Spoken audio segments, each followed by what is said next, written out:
Okay. Hi, everyone. It's bang on 2 o'clock, so let's get started. Thank you all for joining me today. My name's Emma, and I'll be taking you through a short demonstration of Console Commercial as it is today. Now, if you do have any questions throughout this webinar, please feel free to pop them into the chat box. We'll answer them as we go, but we will spend some time at the end as well, just to go through any I may have missed. And if you do have any extras, I'll hang around to answer those questions as well. Now, we're really close to releasing Console Commercial, so ensure to keep an eye out as well for the coming announcements of it in the coming weeks. Today, what we'll actually be demonstrating is what's currently available as it stands today. So here's a little list of the things that we'll be looking at. So let's jump into in-app. Now, before I jump into it as well, I'll just give you a little bit of an overview of where we're heading. So what you can see here is where Console Commercial is going to or heading toward. And it's allowing you to essentially work all of your console or your commercial portfolio within one screen. Now, we're about 50% of the way there so far, and we'll have a look at that and what that looks like now. So what I'll first jump into is our landing page for commercial. So you may remember what we just saw. Here's a little brief overview of where it is today. So you can see that I've got a list of all my commercial properties. I can download these into a CSV format if needed, and I can also filter it by portfolio or search by address. And you can see they're broken down by building and by property, which we'll have a bit more of an understanding of shortly. You've also got a few different views, and that's something as well that we saw just before. These views are essentially information that's pulled through from the tenancy agreement. So what I'm looking at here are rent reviews that have been added into the tenancy agreement. From here, I have the ability to bulk communicate to these tenants just through selecting either one or all. So again, bear with my data. It is a demo account, so it may not be the best of. But what I've selected is all, and I've chosen message, and that allows me to then send that information on from here. Again, with Tenant Compliance, the same functionality is available there. So selecting one or multiple and choosing message. So it's important to remember as well that Tenant Compliance, for those of you who may be using Console Residential or Cloud Residential, Tenant Compliance is different to that of Owner Compliance. So it does have its own process within the commercial field here, or what we can see here. So we can essentially be messaging the tenant saying, please provide us with the latest certificate of XYZ. And having these views as well is just ensuring that we're keeping up to date with everything and everything's relevant. And we have that ability to communicate to those tenants as well from here. So the landing page really gives you a nice simple overview of everything that you have and what you're managing as it is now. So what we'll take a look at today is a little bit about some tenancy information, what's extra there, receiving and outgoings. Now, depending on your office or how you work, you may work through recovery of actuals, or it may be based on budgets. So most commonly we've seen recovery of actuals. So let's have a look first at how that works and how we're on charging bills. So as part of the commercial release, we've also got a new section here called bills. So the bills run flow, or the workflow, sorry, essentially allows you to add any bills in advance and then create payments at a later point in time. So this really relates specifically to on-charging bills to recover actuals, and it's largely built to serve the commercial recovery of outgoings as well. So what you'll actually see here in this list is the available balance. Now, it's important to note as well that this balance is at an ownership level and not a property level. So for example, I've got Kylie Walsh here. Now, if she was to own 10 or 20 properties, that would be a total balance of Kylie's balance there. As well, you can also enter a due date, which is allowing you to prioritize bills based on the due date. So again, if we had, let's say Kylie had those 20 properties and we were going to pay in bulk a bunch of bills, it would then be based on the oldest due date first and leave any residual funds of whatever's left over to the newest invoice as well. So it gives you that functionality when entering that. Using bills as well, it essentially just alleviates that need to create a payment. So again, for those of you who have used Console Cloud, you'd be generally used to entering a payment and needing to put that payment in, whereas bills allows you to get them off your desk, enter them in, and then process them when needed. You can also enter bills as individual if needed and select them to pay. So if I was to highlight this one as an example, I have the option to pay down the bottom here when ready. So selecting add will then allow me to drag and drop those bills into this screen here. So I can upload up to 100 files or drag and drop up to 100 files into cloud. Now, this will then pre-fill that information for me. So what I'll see is it will start to select the creditor. Excuse me. It'll also look for the property address and any invoice and amounts that it can search. So the more that you actually use this feature, the smarter it gets. So the more often you have the same creditors, etc., it will actually pick up those and then select who it's going to, and it just saves you that data entry essentially. Now you'll notice down the bottom, there's an on-charge option here. So by selecting that is when I can then on-charge this to my tenant. Now, I don't need to choose this as part of this workflow. I can actually do it after the fact. So let's say, for example, I've already raised a bill for this owner, but I didn't tick that on-charge option. What I can do within the bill itself is choose my little ellipsis tool up here and select on-charge. Now from here, I have a range of options. I can select to charge the current tenant, or if there's any previous tenancies to charge against there, I can do that there as well. I can alter the description and the amount, and I can also select the dissection. I can also add additional line items if needed. If I wanted to break this down by excess water or water usage, I can do that here as well.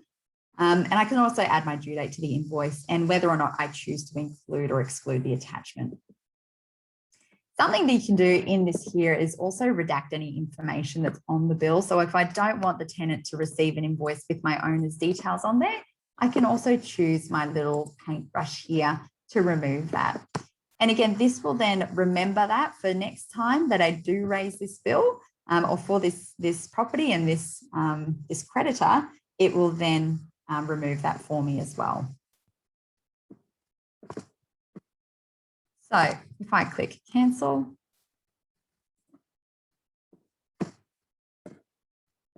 now, again, I can choose to raise or uncharge an additional invoice if needed as well. So I can actually select on charge from that first point, and then I can go back and on charge it again if needed. I can also write off any of them if needed as well. So if for whatever reason I need to actually write that off, I can choose to do that from here too. So if we were to look at recoverables based on a budget, then that would be something you can use our recurring outgoings for. So under my properties, I'm going to head back to my commercial screen. And I'm just going to select one here and choose my tenancy. And I'm just going to select edit. So scrolling down, I've got the option to set recurring monthly outgoings.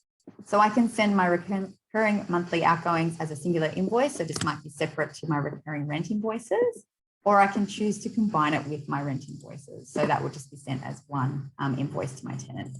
Otherwise, if chosen separately, I can have it as a separate period. So whether it be current or next, and I can have separate due dates and send-ons.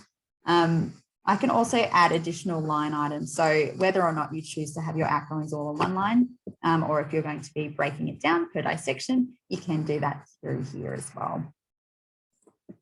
That's then automatically, once you select save and view, that's then sent to the tenant through email on that invoice date, or send next invoice date on that you've chosen there. So again, it's something you can just set and forget.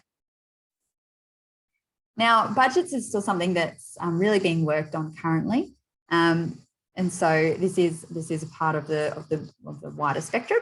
So it will become more and more available for reporting purposes and things as well, for those of you that do use budgets heavily. So while we're in the tenancy, let's just have a look at what is added to the tenancy agreement as well. So as I scroll down, I'll see that I've got insurance available. So if you remember from the landing page, I had my tenancy compliance and tenancy insurance. So here's where I can add that information. I can choose my professional indemnity or public liability and add the additional details from there, my insurer, my policy number, add any certificates. So I can add one or multiple through this draw screen here. And similar to that of the compliance, if I scroll down, I can select add new and add my compliance details here. So again, I think most commonly grease trap maintenance used for commercial tenants is adding that information in when it was last inspected, add the certificate and any notes as well. And that again will feed through to that landing page we saw earlier. Something else to note here is the bond details. So we now have a function that allows you to store more in-depth details of bond and how it's kept. So I'm just going to hit edit again so you can see it in a little bit more detail. So when I scroll down to bond, I've got two options here, which is either held in trust or held externally. So if I'm holding it in trust, in my trust, I can choose to select it as that, or otherwise held externally, it provides me with a few more options. So whether it be bank guarantee, held with owner, interest-bearing deposit, etc., I have the ability to enter that information in here. So let's just put in an amount, what's been received, your reference, maturity date, and any details as well.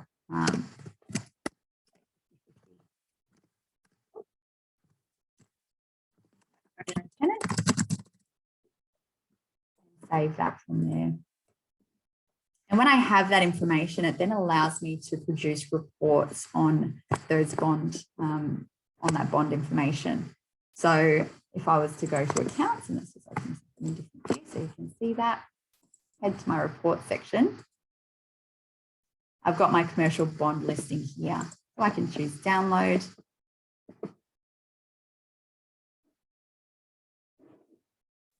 And that will actually provide me with a PDF or a CSV copy of the bond listings. So from there, if I bring that over here, you can see a list of the bonds that I've kept and all the information from there. Something else that is new in the tenancy agreement as well is also your rent reviews. So you can show past or upcoming as well. But when I'm selecting add new, you have the option to change the type of rent review. So it might be a fixed amount, a fixed increase, or a percentage increase. Now, we are working on the CPI component of this, and that will be coming very shortly. So I know that that's probably a larger component of those of you with commercial-based tenancies. So that is something that's coming up. And I'll talk a little bit about that more and what that looks like as well when that is released.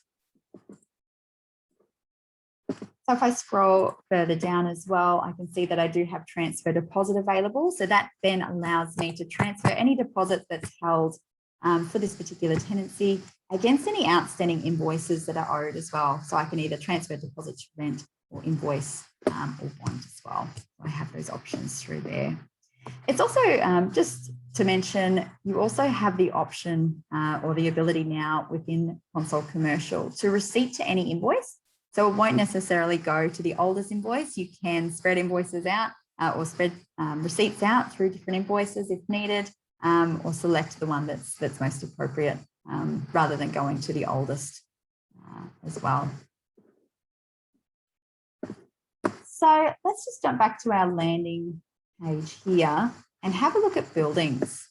Now, buildings are available as they are now, and it's basically the ability to group your properties, which is based on ownership.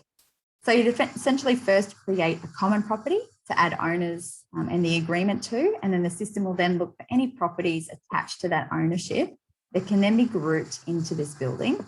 Now, this is part of the bigger picture as well. So what you see here is the building or the shell of the building, and then I can see what properties are also inclusive. So I can see unit 1 and unit 2 from there. And if I choose my little ellipsis tool, I can add further properties that that owner owns as well. And that will pop out a drawer if any more have to be added there. Now, at the moment, it seems fairly basic. Where it will go, if we jump back into here, just give you a little bit of a look of what that future buildings looks like. So in the future, buildings will have the ability to list the attributes within the building as well. So if I scroll down a bit here, in this building view, you can see that there's quite a few different, or a bit more information essentially that's held in there. So it's really listing the liability percentage as well for each tenancy based on the lease requirements. So it's largely going to be the percentages added that likely would be given to you by the owner's auditor, just in order to determine those outgoings recoverable as well. And these can be used to drive budgets if you're wanting to amortize tenancies across a building. So you may have remembered when we were charging that bill, or when we were on charging a bill, sorry, I had that option to choose a current tenant. So where it will go once those buildings grow a little bit more in functionality, where it says on charge current tenant, you'd also have the option to on charge for the building and then amortize that bill across that and average out those expenses. So budgets is also quite a large scope of work, and that's something that's coming in the few coming months in the making. And so again, that's something that will make up part of those buildings, and the budget's available here as well. So if I head back over here, one thing to also mention is the Bas reporting and the reports we have available. So the tenancy schedule report is something that's also being built, and that will become available. What we do have available now is Bas reporting, where you can generate a Bas statement for your landlords. So just to give you a little bit of an example of what that looks like, is one of the examples of our business activity statements. So you can see it's got the breakdown there. So that can be generated on a per property level, and essentially just generated through this report section here too.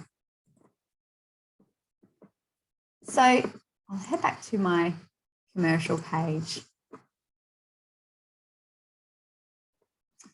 So something I just wanted to point out as well. So arrears is something that will come into here too. Now, when I was talking earlier about that bulk communication and sending out that information, all of that will be stored against your tenant timeline as well. So similar as how it worked in the past with or currently with Cloud Residential, you have that audit history there stored against the tenancy file. So if you recall, if I head back to my section here, so we've got that arrears option there, which will be based on your invoices, any invoice arrears. So when you select that, that'll actually give you a bit of a breakdown on those invoice arrears as well. So you can see the total, and any messaging that you send off to the tenant will then be stored against them. So from here, there's still quite a bit, as you can see, that will grow. A couple of other things that are worth mentioning is invoice credits. That's something that's on the roadmap as well to come in the next few months. And also when I was talking about CPI, so just to regroup back to that, one of the big differences with CPI and what's happening with the CPI is it will actually provide you with up to 9 decimal points. So when you're doing your CPI calculations, if you do have a large lease, it can leave you open for rounding issues. So it provides you with the ability to essentially ensure that is closed. So I think most providers do up to 2 decimal points. So it does just expand that a lot more for you. You do also have the ability to set your CPI at a global level, and that ability will also come down to an individual level. So if you do need to change it on an individual level, you can, or you will have the ability to override that.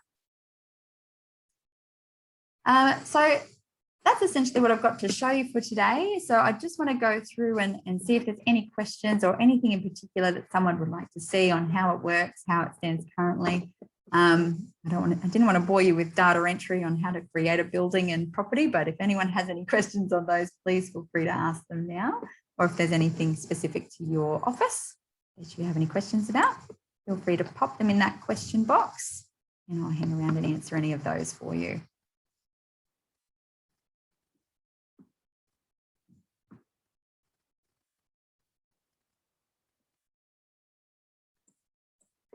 Yep, so we've got a couple of questions here. So when will it be available and what will it cost?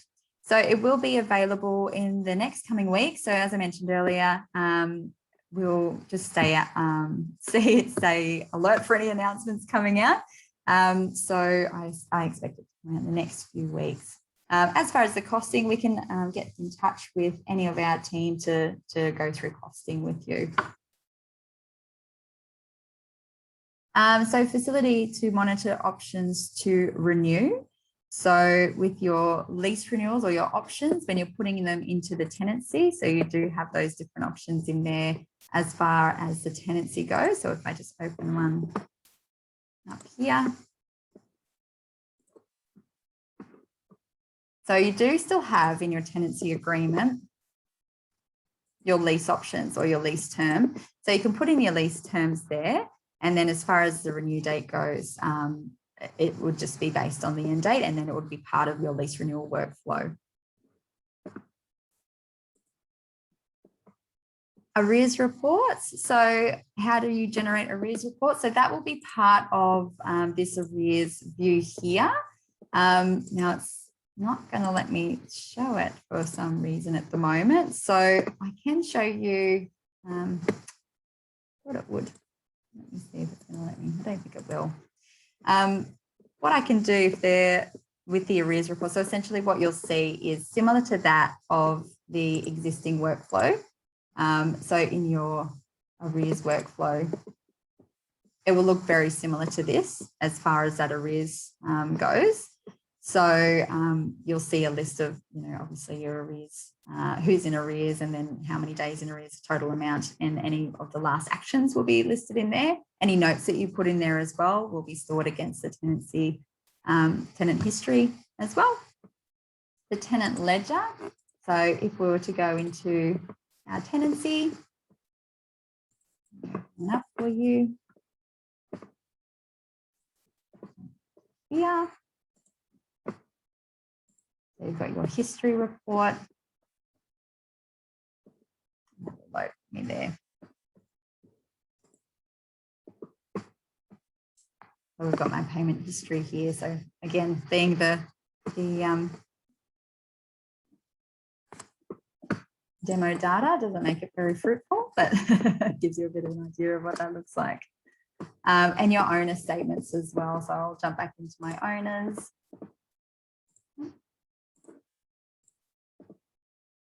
And have a look at one of the past statements there. So with the owner statement as well, you'll have the GST component that can be broken down, and then your totals down here as well. So that is a setting that you can turn on or off at the moment in Console Cloud.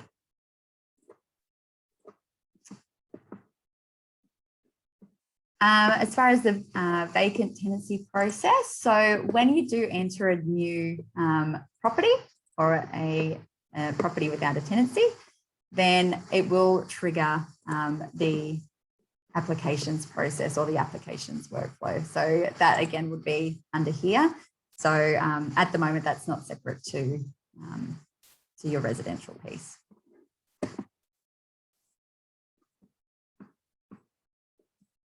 Is it going to be available in Papua New Guinea? I might need to get back to you on that one, and I will let you know. So I'll leave that for now, and I'll get back to you shortly.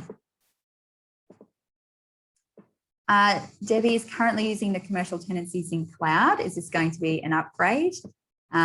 Yes, it will be. So it will be different to what you currently see. So if you're on, you're not on the commercial beta, then it will be a change in what you see currently. So you'll actually have this commercial view, and that will change with your buildings and your properties, and also how it manages your tenants compliance and insurance as well, and your rent reviews when CPI comes out.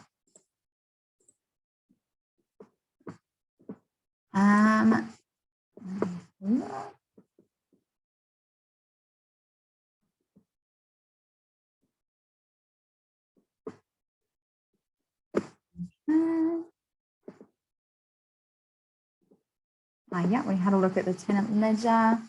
So you need to generate an invoice for each rent payment because of GST. Yeah, so with your ledger, so what you just saw before, that tenancy ledger there, and needing to generate an invoice for each rent payment. Yeah, so when you're creating your recurring rent invoices, it will generate that PDF of the invoice, and that will be automatically sent to the tenant for you. So you don't need to do anything on your side. So essentially, when I'm setting up my recurring rent, so if I just scroll down here, so when I'm choosing my send recurring monthly rent invoices, it will send then, and I can choose those dates. Now it is only sent to monthly at this stage as far as the frequency goes. So that can't be changed. So I think frequencies are something, again, that's on the roadmap, but at this stage it is a monthly frequency. So if you wanted to see the invoices as well, so you can see that in the tenant's agreement. So if I just cancel out of that and scroll down to the bottom, I've got a list of all the invoices there, so I can go into any of them and choose download, or if I need to resend them, I can. So when I hit download here, so you can see at the top, I've got a little notification to say that this is auto-generated. So opening that up will then break down that GST component for me and then put in my details of the payment if I don't have console pay as well.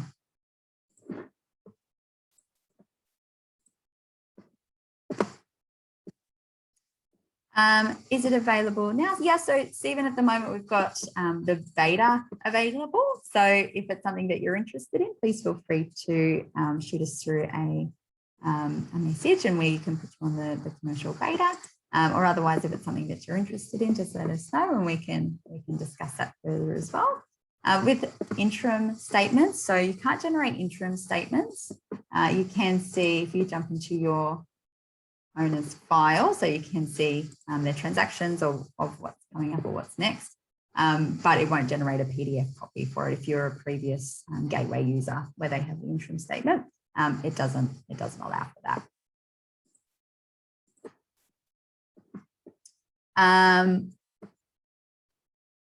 Reminded of options that are due so we can notify the tenants. So with the options that are due, so depending on your first option, if you put your lease end date as that first option, then it will come up as part of the lease renewal at this stage. So that is something that, again, that's being looked at as potentially changing.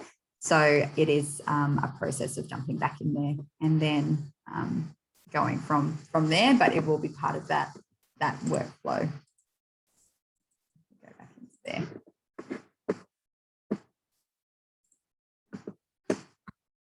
Oh, sorry. Into your workflow, so your lease renewal workflow. So it will become part of that. So just ensuring that you're putting your lease end date as that first option, and then that's when it will become part of that workflow as well.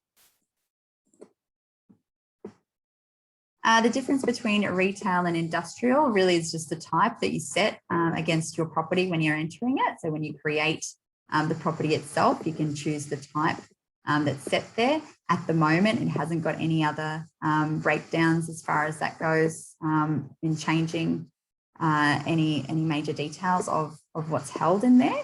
But you do have that option to select what type of property it is that you're creating and what type of, if it's industrial or if it's retail or office, as an example. Oh, sorry, Stephen, you meant the Arrears Report. You're currently using commercial beta. So let me just show you with the commercial rental arrears. So the arrears section isn't available just yet. So that's something that's being worked on. So you may have seen that in that little section here. So this is what's coming up. So arrears is something that's coming up likely in the next couple of months, I would say, or even less potentially. So, so yeah, that's what can be generated. As far as the reports go, you would be able to see the view, or you do have your insights reports as well that are available.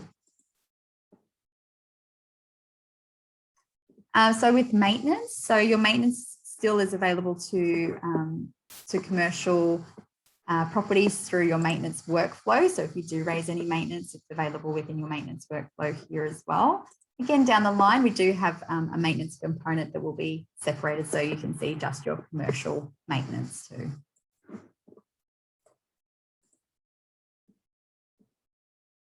Oh, no trouble.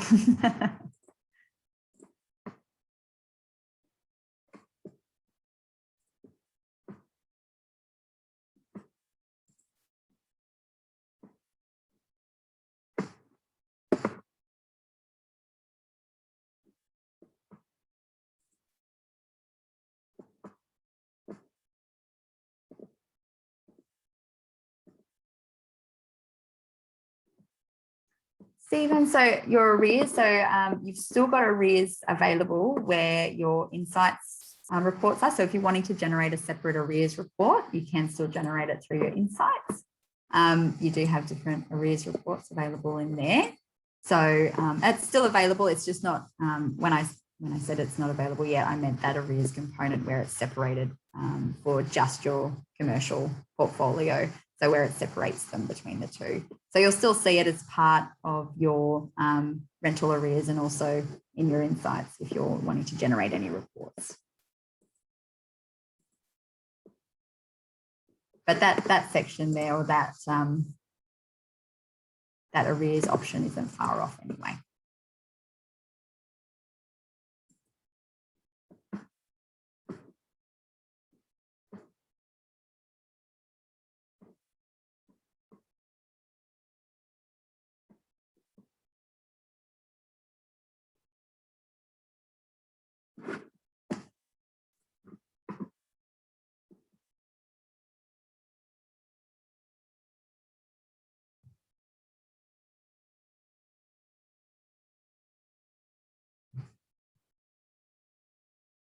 So we've got a question if the program will show separate areas for your tenants, so incoming, vacating.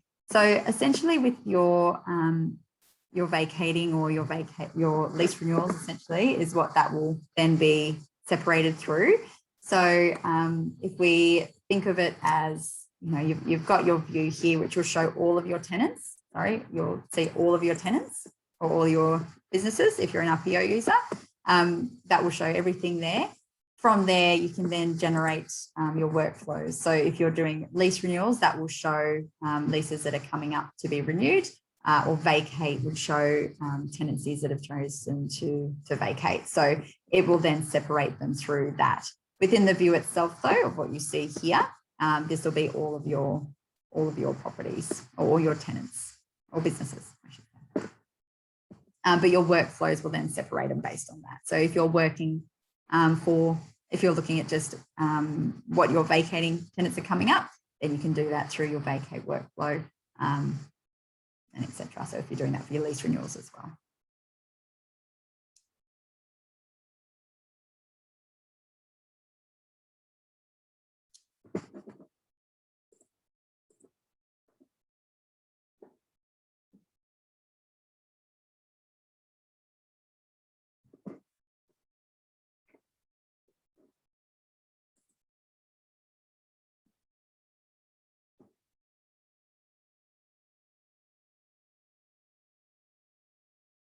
So we've got a question for landlord and creditor payouts, or your creditor payout, so your end of month process. So just as we do with our, the process of your end of month won't necessarily change as far as your disbursement goes if you're a residential user.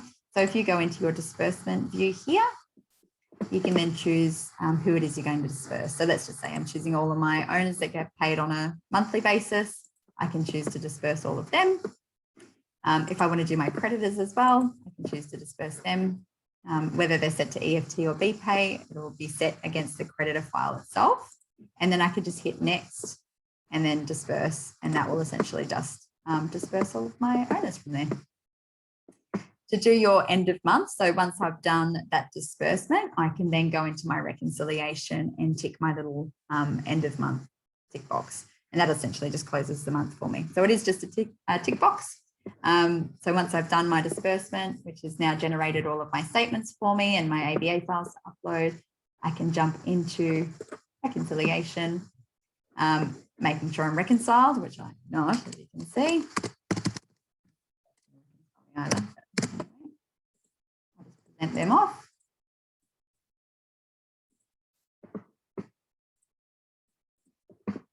I'll zoom them out.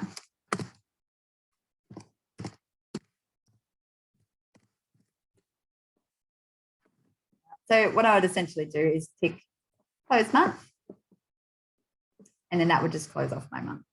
So let's hit confirm, and then close month. Now I'm out of balance at the moment, so I'm not going to finish it off, but once I hit close month, that'll generate my reports for me, and then it's done from there. So it's still the same process as far as that goes.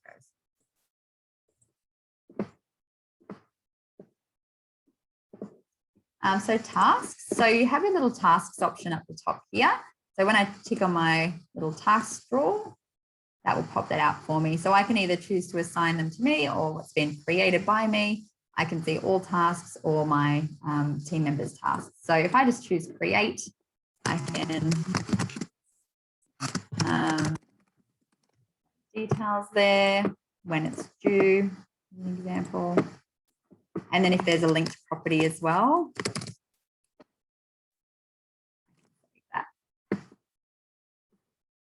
And that then adds the task for me, and that will appear up on their task bar as well.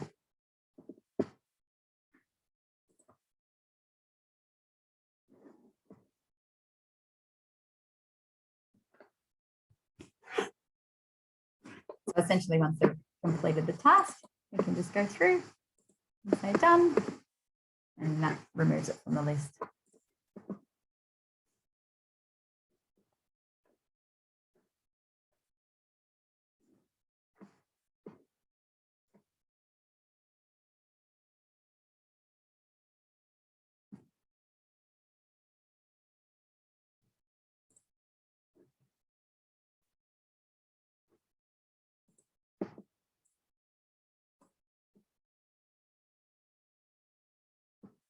Okay, guys, so we might leave it there.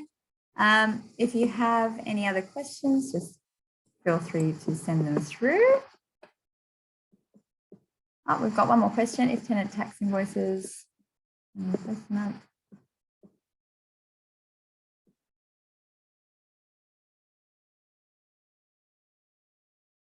So if you didn't want someone to receive their invoice, you would want to take out their email address essentially, because once you do set up your recurring invoices, they do get sent automatically. So you'd essentially just need to take it out of that invoice section and put it, the email section and put it out somewhere else. Hi, Emma. Hello. Hello, I just noticed there's a question in the chat for you. Oh. Unless...